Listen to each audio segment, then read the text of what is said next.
Paul Bilbao, Kontseiluko idazkari nagusia, arratsaldeon. Ekarri. Eta ongi etorri. Eskerrik asko, gomia. Ez da gaur goizeko gai hau, ez? Ez, osakidetza eta osakidetza eta hezkuntza eskubidea, nik uste dut badala, urteetan azaldeatu dugun gaia. Urteetan ikusi izan dalako Euskaldunok oraindik ez dakagula osasun zerbitzua duintasunez jasotzeko eskubidea gutxienez, ez zaigula osasun zerbitzua berostasunean bermatzen. Asko falta da? Bai, oraindik asko falta da, baina esan behar dugu osakidetzan gauzak berandu egiten hasi zirela. Alegia, bere lehenengo dekretua 2003koa zen, beste administrazioetan lehenago hasi ziren planak garatzen. Osakidetzan Euskaren derrigorrezko ezagutza 2004tik aurrera hasi zen esartzen.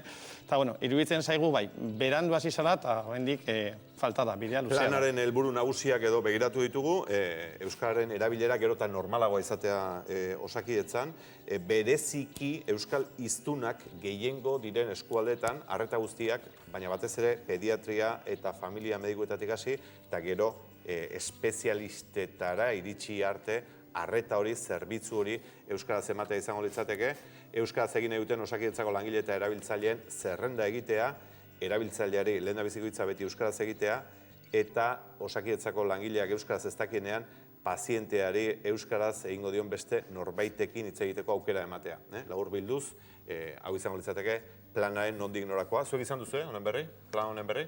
Bai, baina zeharka. Zeharka jaso egin dugu plana, eta horren balorazioa egiten ari gara. Eta gure ustez planak baditu elementu interesgarriak, baina gure ustez, eta lehen esan bezala, osakidetzan gauzaneko berandu egiten ari direlako, gure ustez neurri ausartagoak beharko dituzke plan honek. Zuek zer iritzia daukazu ez? Gaur edabideren batean ere ikusi dugu, alegia asko ez zaila gustatu osakidetzaren plan hau, eta betiko adibidea jarri izan da, alegia medikoak ona behar duela izan, Euskaraz ez badaki ere. Mutuak ere balio du orduan? Ez, esan nahi dut, medikuntza, hizkuntzatik bereizi daiteken zerbait balima da, mutuak berdin balioko du. Nik uste dut guzti honetan, trampatxo bat egin nahi izaten dela, eta da, medikuntzaren parte handi bat komunikazioa da. Eta komunikazio zuzen ez balima dago, medikuntzak ezer gutxi balio du. Eta jende askok, edo ezin du euskera beste hizkuntza batean komunikatu, edo behintzat hobekien euskeraz moldatzen da. Nire tokatu zaite, neure semearen itzultzaile izan beharra. Ez da problema handia, besteak besteen semea problema handiak ez ditulako izan, berak sortu dituena salbu. Berak sortu dituena salbu, esan nahi duzu. Bueno, ez gira detailetan sartu. Tira, bai. Bai, horrelakoak etengabe. Eta adineko jendearekin ere, hor, kasu latzak ikusi ditut. Kasu latzak, hau da, euskaldun elebakarrak, inolaz ere komunikatu ezinean. Eta, bitartekariak onartu beharrean... Hor dago koska zer, Ugaitz? Hori da. Ebidez, Gipuzkoa, nietzako, noski baiet, Euskadiko leku askotan, euskera jakin behar dela, derrigor. Ebidez, Gipuzkoako herri batean, nola ez du, mediku bat ez du, euskaraz ez du hitz egingo, ez? Baina, ebidez, Arabako herri osan, hori premiatzea, nietzako da, akatz bat, edo gaizki hau zatikan, medikua hon asko gongo dira. Eta obligatzea euskaraz hitz egitea, bakarrik, inoiz euskaraz hitz egingo ez duen herri batean bagaizki dago. Eta adibidez, begira, datu bat eman nahi dut. Datu bat eman nahi dut, zatik lan ikusi dut eta eman behar dut derrigor. Begira, adibide bat. Cum laude mediku bat. 10 urte katedratiko moduan egon dena. 10 ponentzia internazional dituena. Ingelesa, frantzesa eta Alemania dakiena 15,75 puntu Euskadi osoan. Ez bakarrik herri euskaldunetan, Euskadi osoan. PL2 izatagatik 17. Jo, eski mediku asko, kanpoan geratuko dira, behar dute herri askotan, eta agian herri horretan ez du behar euskeraz jakitea. Paul, ulertzen? Nik uste dut lehentasuna jarri bat dela herri euskaldunetan, zalantza barik, baina herritar guztiok eskubide berdinak ditugu. Eta nik oionen bizitzeagatik nik ez dakat eskubide gutxiago, eta nik oionen euskalduna banaz, nik eskubidea daukat osasun zerbitzua euskaraz jasotzeko. Alegia bestela, Nafarroan gertatzen den zonifikazio bat egingo genuke Euskal Autonomia Erkidegoan. Gauza bada, non jartzen diren lehentasunak. Eta hor ere, guk askotan esan dugu, alegia herri euskaldunetan hor, euneko berme izan behar dela, bai familia medikoa, bai pediatria euskara jasotzeko. Baina uste dut hor, arriskutsua izan daitekela zonifikazio bat esartzea Euskal Autonomia Erkidegoan. Ni ez dakit algortarran euskalduntze tasa ez da oso altua horregatik, eskubide gutxiago izan behar dut, mekanismo gutxiago jarri behar dira, nire hizkuntza eskubidea armatzeari begira. Ez, nire ustez, noski hor posibilitate bat egon behar da, nik ez dakit zalantzarik, baina azkenean, Osakidetzan helburuak izan behar du, herritar guztiei zerbitzua duintasunez ematea, eta duintasunez batzuentzat gutxienez gure hizkuntzan jasotzea da. Hemen galdera sortzen da beti, mediku bat hartzerakoan, oposizioak daudenean eta azterketetan Euskarari zenbateko balio eman bertzaio. Hori da esaten duan, balioa eman bertzaio, beti, azterketa guztietan. Baina eman dizuen datu guztiak, 15,75 puntu, irabaztea oposizio hauetan, eta euskerak PL2 bakarrik izateagatik, 17, nietzako ni nahiago dut, cum laude mediku bat, nire kantzerra kentzea, euskeraz hitz egitea baino. Kontrako adibidetxo bat, alako adibidea, dinotain muturrekoak, eta, bueno, konpartitzen zitudanak, eta izan daiteke, Hendaiako medikurik onena, alegia, zure kanzerra zuen bizia osatuko duen medikurik onena, Hendaiakoa, gure hizkuntza ofizial bat ezagutzen duena, gehiago berezko hizkuntza ezagutzen duena, baina deialdi horretan ezin izango du parte hartu entzunere gaztelania ez dakielako.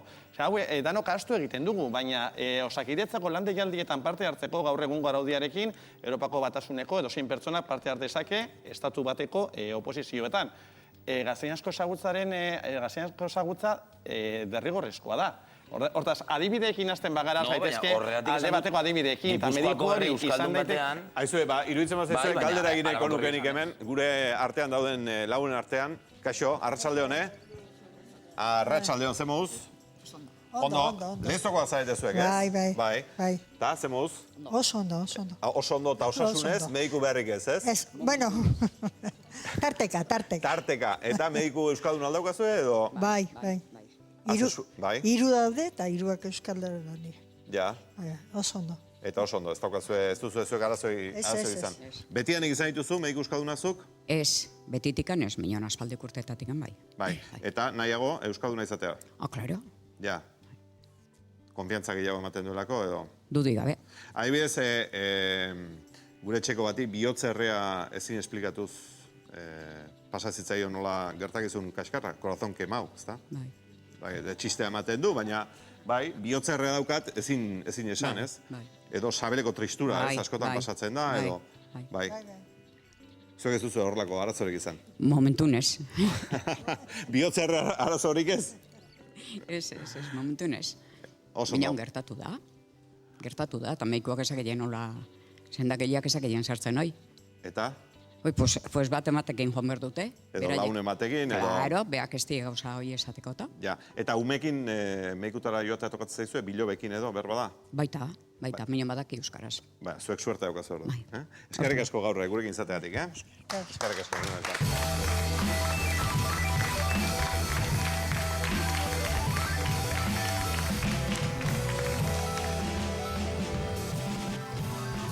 Ez da oraingo xea gai hau alare, ez? Zarra, pentsa Nafarroan, zarra. Nafarroan ere. Eta gainera gauza bat, oraindikan ugaitz ez dut ikusi.